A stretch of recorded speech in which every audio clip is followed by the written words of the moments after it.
গভীর রাত্র হয়ে গেল, আমি তো যাওয়ার কোনো জায়গা নাই, আজকে আমি আপনার দরবারে মেহমান হয়ে হাজির হইলাম। আল্লাহর নবীর দরবারে একজন ইহুদি মেহমান হয়ে গেল। আল্লাহর নবী ইহুদি হওয়ার পরেও ওই মেহমানের সাথে সুন্দর আচরণ করেছেন, খারাপ আচরণ করেন নাই। গভীর রাত্র হয়ে যাওয়ার কারণে আল্লাহর নবী বলতেছে, ভাই তুমি আর যাওয়ার দরকার নাই। ইহুদি বলতেছে, আমার যাওয়ার মতো কোনো জায়গাও নাই, অতএব আমি আজকে আপনার মেহমান হয়ে থেকে যাইতে চাই। আল্লাহর নবী ওই ইহুদিকে রাত্রিবেলা সুন্দরভাবে উন্নত মেহমানদারি করলেন। মেহমানদারি করার পরে আল্লাহর নবী নিজ ঘরের মধ্যে নিয়ে ওই ইহুদির জন্য বিছানা করে দিলেন, রাত্রি যাপন করার জন্য। বিছানা করে দেওয়ার পরে ইহুদি ওই বিছানায় রাত্রি যাপন করার জন্য যায়, আর মায়ার নবী দয়ার নবী ওই ঘর থেকে বাহির হয়ে মসজিদে আল্লাহর ইবাদতের মধ্যে মশগুল হয়ে যায়। ইহুদি আল্লাহর নবী সুসজ্জিত বিছানার মধ্যে ইহুদি যখন আরাম করতে লাগলো, হঠাৎ করে রাত্রিবেলা টয়লেটের বেগ আসলো। ওই ইহুদি আল্লাহর নবীর ওই ঘরের মধ্যে ইহুদি যখন টয়লেটের বেগ আসলো, ইহুদি বাহিরে না গিয়ে ওই ঘরের মধ্যেই টয়লেট করে দিল। কিছুক্ষণ যাওয়ার পরে ইহুদি চিন্তা করতেছে, হায় হায়, আল্লাহর নবীর দরবারের মেহমান হইলাম, আল্লাহর নবী আমাকে সুন্দর আচরণ দেখাইলো, ভালো মেহমানদারি করলো, আবার আমাকে রাত্রি যাপন করার জন্য নিজ ঘরে সুন্দর বিছানা করে দিল। আমি কি করলাম? এই বিছানার মধ্যে টয়লেট করে দিলাম। সকালবেলা যখন আল্লাহর নবী আমার সামনে আসবে, এই অবস্থায় কেমন করে আমি আল্লাহর নবীর সামনে মুখ দেখাবো? এই চিন্তা করে ইহুদি ফজর হওয়ার আগেই আল্লাহর নবীর ঘর থেকে বাহির হয়ে চলে গেলেন।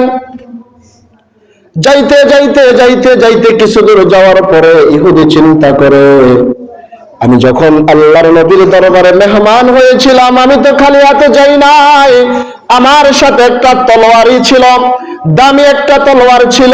এই তলোয়ারটা তো আমি তাড়াহুড়া করে আসার সময় আল্লাহর নবীর দরবারে রেখে চলে আসলাম।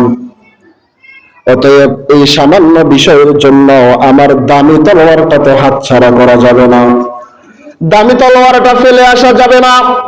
যদি আমি এখন ফিরে যাই, সম্ভবত আল্লাহর নবী আমাকে বকা দিবে, বেশি কিছু হলে দুইটা থাপ্পড় দিবে, তারপরেও কিচ্ছু যায় আসে না। এই সামান্য একটা বিষয়ের জন্য আমি আমার দামি তলোয়ারটা আল্লাহর নবীর দরবারে ফেলে আসতে পারি না। এই বলে ইহুদি আবার আল্লাহর নবীর দরবারের দিকে ফিরে আসতে লাগলেন। আসার সময় মনে মনে চিন্তা করলেন, এত সুন্দর আচরণ আমার সাথে আল্লাহর নবী করেছে, কিন্তু আমি কি আচরণ করেছি?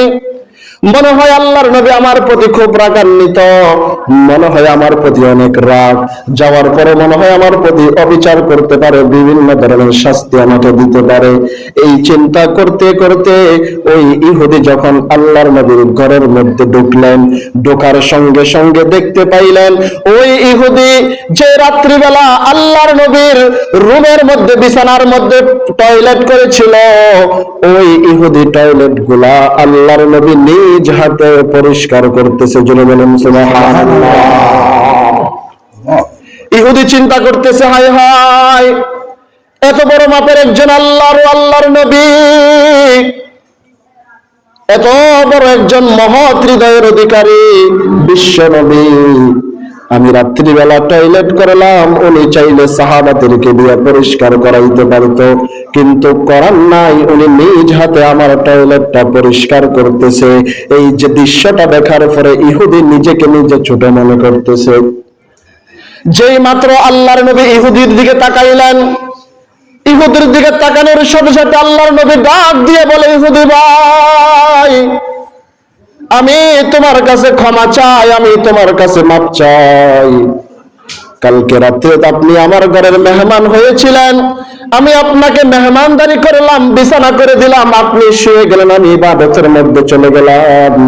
ও গো ইহুদি ভাই, রাত্রে আমি আপনার খবর নিতে পারি নাই, আপনি রাত্রে অনেক কষ্ট হয়েছে, আমি নবী আপনার খবর নিতে পারি নাই, আপনার খোঁজ খবর নিতে পারি নাই, আপনার রাত্রে অনেক কষ্ট হয়েছে গো ভাই, আপনি আল্লাহর রাস্তে আমাকে ক্ষমা করে দেন, আমি আপনার খবর নিতে পারি নাই। এই দৃশ্য দেখার পরে ইহুদি বলে, যেই জায়গার মধ্যে আমি মনে করেছিলাম আল্লাহর নবী আমাকে আঘাত করবে, যেই জায়গার মধ্যে আমি ভাবছিলাম আল্লাহর নবী আমাকে বকাঝকা করবে, ওই জায়গার মধ্যে আমি মাপ চাওয়ার দরকার, উল্টা আল্লাহর নবী আমার কাছে মাপ চাইতেছে। এই কথাটা, এই দৃশ্যটা দেখার পর আমি আর ধৈর্য ধারণ করে রাখতে পারলাম না, আমি আর নিজেকে কন্ট্রোল করতে পারলাম না। সাথে সাথে আমি আল্লাহর নবীকে বলে দিলাম, ওগো নবী, আমার আর বুঝতে বাকি নাই, ওয়ামা আরসালনাকা ইল্লা রাহমাতাল লিল আলামিন। ওগো নবী, আর দেরি করিয়েন না, আর সহ্য হইতেছে না গো নবী। যেই নবী এতটুকু বিনয়ী হইতে পারে, যেই নবী এতটুকু বজের মধ্যে নিজের রাগকে কন্ট্রোল করতে পারে, আমি সাক্ষ্য দিতেছি ওগো নবী, আর দেরি করিয়েন না, আপনি আমাকে ফরওয়া দেন, লা ইলাহা ইল্লাল্লাহু মুহাম্মাদুর রাসূলুল্লাহ।